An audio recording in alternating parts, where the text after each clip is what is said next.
Let me ask you one question. Just one. If you found a bag full of money on the street, what would you do? Keep it? Walk away? Call the police? Most people say, oh, I would do the right thing. But what is the right thing? And more importantly, what would you really do when no one is watching? Today, you are not going to answer that question with your words. Today, you are going to live that question. Because today, you are the man who found the bag. You are walking home a normal Tuesday night, a quiet street, a little rain, and then you saw it, a black bag, sitting alone on a bench. No one around it, no one watching it. You almost walked past it. Almost, but something stopped your feet. And when you opened that bag, your whole life changed. This is your life. As the man who found a bag full of money, suddenly. Stay with me. Every second of this story matters. Part 1. The ordinary day before. It is Tuesday, 7:42 in the evening. Your name is James. You are 34 years old. You live alone in a small apartment in Chicago. Not a bad apartment. Not a good one. Just okay. The kind of apartment that pays for itself month after month, quietly eating your money. Your job is at a packaging company. You put things in boxes all day long. Boxes of shoes, boxes of soap, boxes of cereal. The work is not exciting, but it pays your bills. Mostly. Today was a normal day at work. Nothing special happened. Your manager, a short, loud man named Phil, shouted at someone for being slow. Not you this time, but close enough to make you tense. Tense means your body and mind feel tight and uncomfortable, like something bad might happen. You ate lunch alone, a ham sandwich and an apple. You sat by the window and watched cars go by. At 5:30 p.m., your shift ended. You put on your jacket. You said goodbye to your coworker Linda. She waved without looking up from her phone, and you walked out into the evening air of Chicago. The sky was gray. Not fully dark yet, but close. A light rain had started, soft and cold, the kind that gets into your collar. Your collar is the top part of your jacket or shirt, around your neck. You did not have an umbrella. You never remember to bring one. You pulled your jacket tighter and started walking. Your apartment was about 20 minutes away on foot. You usually took the bus, but tonight the bus was late. The app said 12 more minutes. 12 minutes of standing in the rain. Or 20 minutes of walking and arriving dryish. You chose to walk. Dryish means not perfectly dry, but not too wet either. The ish ending in English means a little, or almost. So you walked. Past the coffee shop on the corner, warm light glowing inside, people laughing. Past the pharmacy, bright white lights, a person at the register looking bored. Past the small park, empty tonight because of the rain. And that is when you came to Maple Street, a quiet, narrow street, just 1 block long, trees on both sides, their branches bare because it was November. There were no other people walking, just you, just the rain, just the sound of your own footsteps on the wet pavement. And then, you saw it. Part 2. The bag. On the bench, a black duffel bag. A duffel bag is a large, soft bag with a zipper on top, often used for gym clothes or travel. It was just sitting there, alone on the bench, getting wet from the rain. No person sitting beside it. No person walking away from it.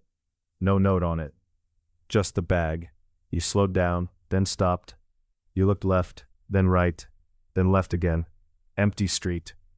You stood there for a moment just looking at the bag from a distance of maybe 10 feet. Distance means the space between two things or two people. Your first thought was, someone forgot it. Your second thought was, I should keep walking. Your third thought was, what is inside? You walked toward the bench. 1 step, 2 steps, 5 steps. Now you were standing right next to it. The bag was dark black, made of thick nylon material. Nylon is a strong, smooth type of material, often used for bags and clothing. The zipper was closed but not locked. You looked around one more time. Still no one. You reached down, Your fingers touched the bag. It was heavy. Not just normal heavy, seriously heavy. The kind of heavy that makes you use both hands. Your heart was beating faster now. Ba-dum, ba-dum, ba-dum. You knelt down on one knee in front of the bench, and slowly, very slowly, you opened the zipper. You looked inside the bag, and for a moment, your brain could not understand what your eyes were seeing, because inside the bag was money. Cash money, paper bills, bundled together with rubber bands, dozens of bundles. Your hands started to shake, not from the cold, from shock. You reached in and picked up one bundle. The bills were $100 each. You counted the bundle in your hands. 1, 2, 3, all the way to 50. 50 bills, $100 each. That was $5,000 in your hands, in one bundle. And there were, you counted quickly, at least 30 bundles in the bag. 30 times 5,000. Your math was slow because your hands were still shaking. But the number came to you like a wave. $150,000, $150,000, in a black bag, on a bench, on an empty street in Chicago, on a Tuesday night. You sat down on the wet bench. You didn't care about the rain now. You didn't care about getting wet. You just sat there, staring at the bag between your feet. Your mind was racing. Racing means moving very fast with many thoughts at the same time. Who does this belong to? How did it get here? Is someone watching? Is this a test? Is this dangerous? That last word, dangerous. That was the one that finally woke you up. Because think about it. Normal people do not walk around with $150,000 in cash. Normal people keep their money in a bank. Normal people do not leave a bag full of cash on a park bench in the rain, which meant this money, whoever it belonged to, was not from something normal. Drug money, stolen money, money someone was hiding. You did not know, but your hands were still holding that one bundle, and your eyes were still looking at all those other bundles inside the bag. And somewhere deep inside you, a voice was saying, take it, just take it, pick up the bag, walk home, don't look back, no one saw you. No one knows. $150,000. Enough to pay off your debts. Debts means money you owe to someone else. Enough to quit your job. Enough to start over. Enough to change everything. You put the bundle back inside the bag. You zipped it closed. You stood up, and then you heard footsteps. Part 3. The Decision. From the far end of the street, a figure appeared. A man, tall, dark jacket, walking fast, head down against the rain. He had not seen you yet. Your body did everything at once. Your feet wanted to run. Your arms grabbed the bag. Your brain said, wait. You stood completely still. The man came closer. 10 meters. 8. 5. He looked up, and he saw you. He stopped walking.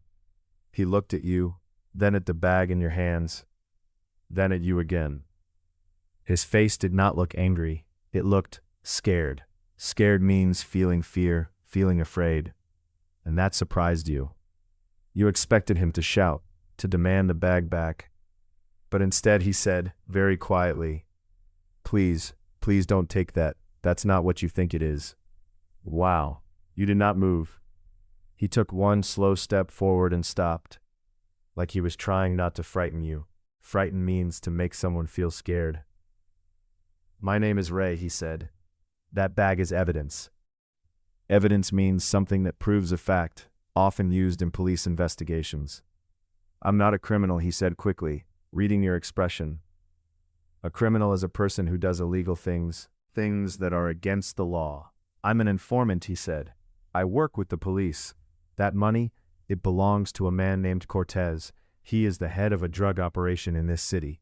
I was bringing that bag to a detective tonight as proof. He pulled out his phone. He showed you a badge photo on the screen, a Chicago Police Department contact, a name, Detective Sarah Monroe. I got a phone call, Ray said.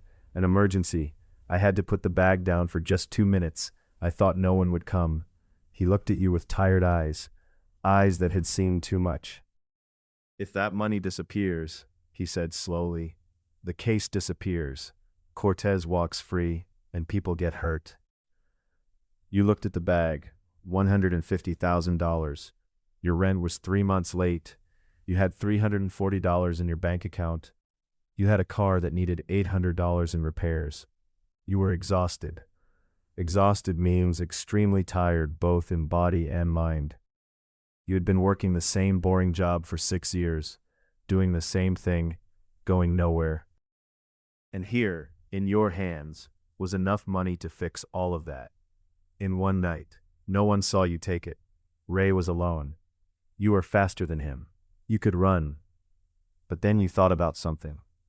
You thought about what Ray said. People get hurt. Not an idea, not a theory. Real people. Maybe someone like Linda at work. Maybe someone's daughter. Maybe someone's son. Real people, in this real city. Getting hurt because a dangerous man stayed free. Because you ran. Because you chose the money. You let out a long breath. It came out in a white cloud in the cold air. You looked at Ray. Then you held out the bag. Here, you said. Ray took the bag with both hands.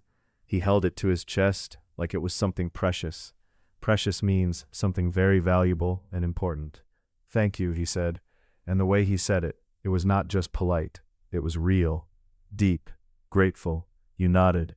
You didn't say anything, because what was there to say?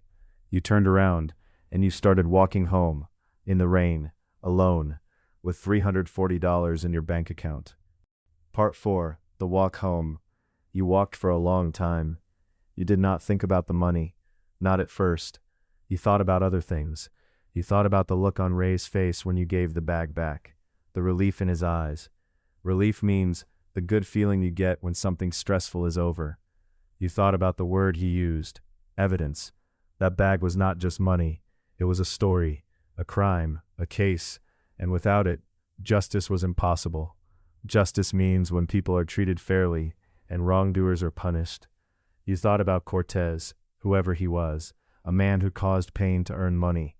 And you thought about how easily his money could have caused pain again, in a different way, to you. Because if you had taken that bag, and if Cortez's people found out, you would not be safe. That thought had not occurred to you earlier. Occurred to you means you had not thought of it before. It was a new idea. But walking home in the quiet rain, it occurred to you now. Maybe giving the bag back was not just the good choice. Maybe it was also the smart one. You turned onto your street. The lights of your apartment building were yellow and warm in the dark. You walked up the stairs. You unlocked your door. The apartment was quiet, small, a little messy, but yours. You took off your wet jacket. You hung it on the hook by the door. You sat on your couch, and for the first time in a long time, you felt still. Still means calm, quiet inside, not restless, not happy exactly, not sad, just still. Part 5. The morning after. The next morning you woke up at 7 a.m. Your alarm rang. You turned it off. You lay there for a moment, looking at the ceiling. Then you remembered. The bag. The rain. Ray. You got up, made coffee, and sat at your small kitchen table. You opened the news on your phone. And there, on the Chicago Tribune website, was a headline. Major drug operation dismantled in Chicago.